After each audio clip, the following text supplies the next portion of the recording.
There is a particular kind of exhaustion that has nothing to do with how much you slept. It shows up after a phone call with a parent, after a holiday dinner where you smiled through things that quietly broke something inside you, after a conversation with a sibling that somehow, without any single dramatic moment, left you feeling like you were 12 years old again, small, uncertain, and desperate to be understood. Strangers do not do that to us. A stranger can be rude, dismissive, even cruel, and we recover. We walk away, we process it, and within a day or two it fades. But family gets underneath the skin in a way nothing else does. And most people who feel this have spent years wondering what is wrong with them for being so affected. Nothing is wrong with you. What is happening is actually one of the most well-documented patterns in psychology.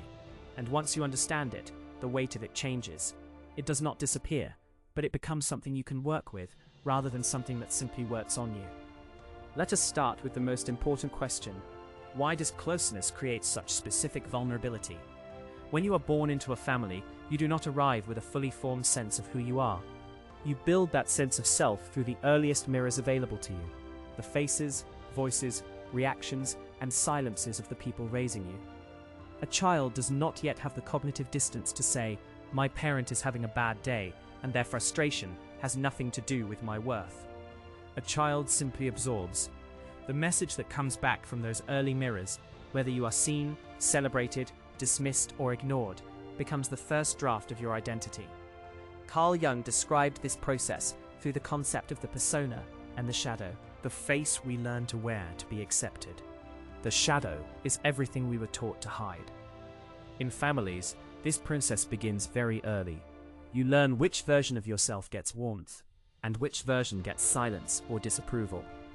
Over time, you stop presenting the parts that were unwelcome. You do not make a conscious decision to do this. It simply happens, the way water finds the path of least resistance. The problem is that the parts you hid did not disappear. They went underground. And they are still there, waiting to be triggered, meant reliably by the very people who caused them to go underground in the first place. This is why a single comment from a parent about your choices, your appearance, or your life can feel so disproportionately large. It is not just a comment. It is landing on a wound that has been there since childhood. A wound that was made in a time when you had no tools to protect yourself and no language to name what was happening. Alfred Adler, whose work on human nature remains quietly essential, understood that much of what drives adult behavior traces back to early experiences of belonging and inferiority. When a child feels unseen or inadequate within the family, that feeling does not simply resolve itself at 18. It becomes a pattern. Some people respond by becoming relentless pleasers, endlessly adjusting themselves to avoid conflict or disapproval. Others withdraw, building walls so high that even genuine connection cannot reach them. Others spend their lives proving, achieving, performing, demonstrating worth in ways that are always aimed, at some unconscious level, at an audience that may never actually applaud. None of these patterns are weaknesses. They were intelligent adaptations to difficult circumstances. To please was surviving. The child who learned to withdraw was protecting something precious. The problem is that these strategies, so useful then, become prisons later. You carry them into relationships, into workplaces, into your own inner life, and they keep recreating the original wound in new settings. Family systems theory adds another layer to this. Every family operates as a system, with roles, rules, and a kind of invisible homeostasis. There is often the responsible one, the difficult one, the peacekeeper, the one who is never quite taken seriously. These roles are not assigned consciously. They emerge from the system's need to maintain balance, and the system resists change. When one person in a family begins to grow, to set limits, to stop playing their assigned role, the system often pushes back. Other members may become more critical, more distant, or more dramatic, not out of malice, but because the system is trying to return to what it knows. This is why doing the inner work of healing can paradoxically make family relationships feel harder before they feel better. You are not imagining it.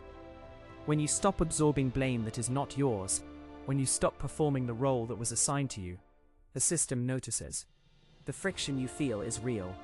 It is the friction of growth meeting resistance. The Stoics had a useful way of thinking about this. Epictetus, who knew something about powerlessness, taught that we suffer most when we confuse what is within our control with what is not. You cannot control whether your family sees you clearly. You cannot control whether they acknowledge the ways they may have hurt you. You cannot rewrite the past. What you can control is the meaning you assign to those experiences, the standards you hold for how you allow yourself to be treated now, and the degree to which you continue to let old verdicts govern your present life. This is not a call to coldness. It is a call to clarity. There is a difference between loving someone and allowing them unlimited access to your sense of self. You can hold genuine warmth for a parent, while also deciding that their opinion of your choices is not the final word on your worth. You can love a sibling and still recognize that their cruelty, however familiar, is not something you are obligated to absorb in silence. The invisible emotional labor that happens inside families is one of the least discussed forms of exhaustion. It is the energy spent managing other people's moods, softening your own truth to avoid conflict, translating your needs into forms that might be acceptable, and then quietly grieving when even that is not enough. This labor is real, it is costly, and it is often performed most heavily by the person in the family who is most sensitive, most aware, and most committed to keeping the peace, which is often the very person who ends up feeling the most alone. If that describes you, here is what matters. The sensitivity that made you the family's emotional caretaker is not a flaw, it is a capacity. The same attunement that made you absorb everyone else's pain can, when redirected, become the foundation of genuine self-knowledge and deep connection with people who actually deserve it.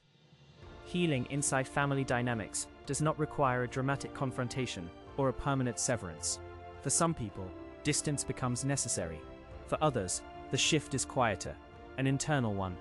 It is the moment you stop waiting for a particular person to finally understand you, and you begin to understand yourself instead. Measuring your worth by whether someone who has always struggled to give approval finally gives it.